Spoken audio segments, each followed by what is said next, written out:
welcome to Basketball Talk Pro. My name is Ron Ekker.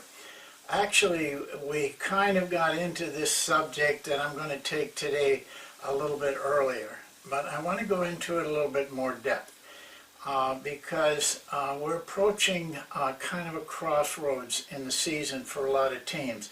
Are they going to go up or stay up, or are they going to go down or go down more?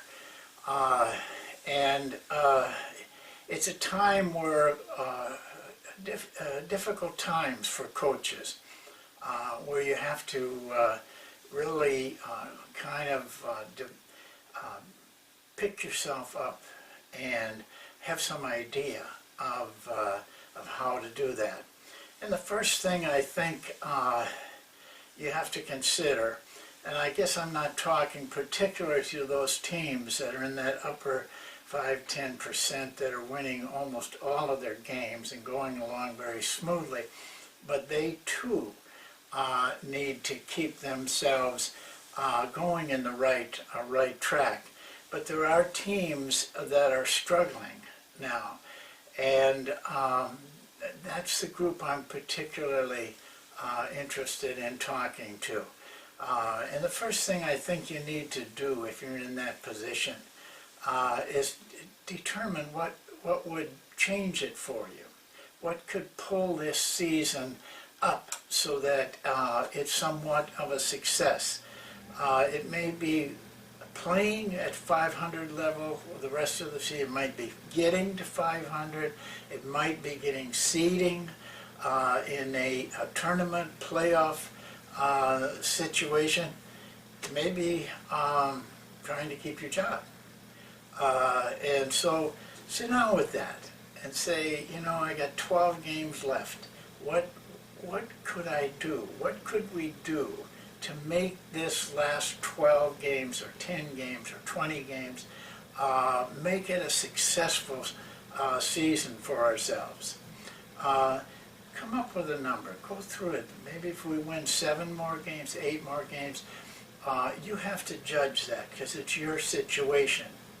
And then be prepared to analyze things very carefully so that you can reach that number that you feel will turn this season from maybe a mediocre season to more of a successful season. Now I'm going to point out about 4 things here that I think you should look at. Some of them are objective. Looking at the objective aspect of your team is always the first thing you should want to do because that's the facts. These are the facts that you have to deal with, not guesswork, not how you see it, but what actually, truthfully is happening. That's how you get a grip on things. And I know that some of you may not have the resources in film work, staff, and that sort of thing that would assist you. You may be all alone. I know what that's like. I've been there. But so the things I'm going to talk to you today about, I tried to keep simple enough. So there's things that you would have the resources to do or could find them. I'm going to take you to the most critical area right away, and that's field goal percentage. But it has to be, in this day and age, true field goal percentage. And we've talked about that, and it's in volume 1 of my book, explains it very well what true percentage is. And if you are not winning, my guess is, and I'm almost sure I'm going to be right, your field goal percentage, your true field goal percentage, is less than your opponent's. Now you can get that information right from the play-by-play, the play sheet after a game, but basically your cumulative team statistics. The bottom line will tell you, are you shooting a better percentage than your opponents or not? It doesn't make so much difference what your percentage is, just so that it's better. See, it could be your defense. I mean, you may be shooting pretty good, but your opponents are shooting better. So you have to analyze that and look at things like the type of shots you're getting. You might have to do some work on that. Sit down with films and dig in. But almost always it comes back to type of shots that you are getting or you're giving your opponents. And divide it into twos and threes because that also is a factor. In my experience, if you're going to pick on one of them, pick on the twos because there are just more of them, and they a flaw in one of those two could be your problem as far as field goal percentage. But I'm very confident that if you have a better field goal percentage at this point than your opponents, you should be winning. Normally, that is true. So you have to determine, is it your offense? Is it your defense? What type of shots are you giving up? What type of shots are you getting? You gotta burn the midnight oil and get people to help you if you can. And hopefully, I hope that you got some type of video tapes that you can go back and study.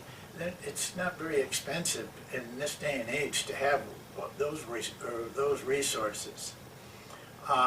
That's the key area. Now another key area. These are objectives. I'm looking at facts here. The combination of defensive rebounds and steals. Now, a lot of you will question that, but I've tested it very carefully. And if you are getting more defensive rebounds and steals than your opponents averaging, you're going to win about 80% of your games. Why? Because it has a direct effect on the type of shots that you're getting. We have shown you that getting a possession of the ball by a defensive rebound or a steal almost always follows up with more effective scoring. It's more like almost 1 point for every time you get one of those. Whereas if you get it from out of bounds or after a made field goal, drops considerably. So take a look at this area of defensive rebounds and steals. It really is real. And if you aren't getting, if your opponents are ahead of you, and my guess is they are if you're in a bad season, then look at the percentages, especially on the rebounds. You see, you may be getting less defensive rebounds because your opponents are shooting better. You know, you make your shots, you don't get any defensive rebounds. But even if that is the case, it's still a place where you need to look at the percentage. Very easy to get the percentage, and then very accurate if you combine your defensive rebounds with your opponent's offensive rebounds, total that up, and then divide your defensive rebounds by that total, you will come up with a percentage. If that percentage is around 70% or higher, then you're doing very well. If it's down in the even the high 60s, 67, 68, that's probably part of your problem. So you have to dig a little bit for that information. Now those are your. And the other thing, of course, is to look at, it could be steals. I mean, you may not be getting enough steals. So all of this is combined, has to be combined, and you have to determine which one, if it isn't enough, if you're still not ahead of your opponent, what is hurting you? Which one? Is it the rebounds or the steals? Then you have to make some decisions. Now, those are objective factors. Live with that cumulative stat sheet. I study that and study that and try to pinpoint what it is that may be keeping us from winning or getting better or staying better, all those things. But you have to consider your players too. Now this is subjective. This is where you have to make some decisions. It's hard to find facts in these things. Are your players accepting losing? Don't go to them and ask them. They're going to tell you all the right things. They're going to say, oh no, coach, we want to win. We're playing hard to win. They all say that. It's their actions that count. Chances are they're close to it if you're having a losing season at this point, because the time left is so little, they kind of just accept whatever is given to them. You have to talk to them. You have to get them out of that. And also you might be playing the wrong players. Test your players individually on what they do per minute, not on the raw numbers. I don't know how many examples I could give you in my own coaching career, but changing one player changed the team. And it was a player that we noticed on a per minute basis was much better, even though he wasn't playing as much. So his raw numbers were not as good as a player that was in the lineup that we replaced, and it changed everything for the team. You have to watch those things. Don't overlook that 6th, 7th, and 8th man just because he doesn't have as many points scored. But he may not have the opportunity because of his playing time. You can only test that way, figuring out what he's doing per minute that he plays. And you might have an attitude problem. One player with a bad attitude can turn a number of players. You have, in almost any team, you have a small percentage that are with you. Win or lose, they're going to keep trying, they're going to work hard, they really want to win, and you have a small percentage down here who just is out of it. They're no help to the team at all. But you have a big percentage of people that can go either way. And one person, good or bad, can make a difference in that group. So check players with their attitudes. If there's a player that you depend on and it's got a bad attitude, you got to fix that. And I can't tell you how. I'd have to be with that player. I'll find out. But one thing I will tell you is ask him. Don't ask your assistants, or don't ask the other players. Don't depend on them. Go face to face with that guy and figure out what's wrong. It may be something simple that can change it all for you.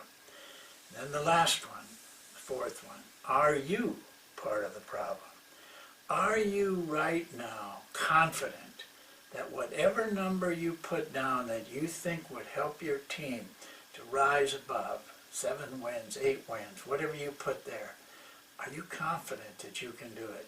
Because you see, if you're not, it's going to taint the whole picture. It's going to taint all these other things that I've talked to you about.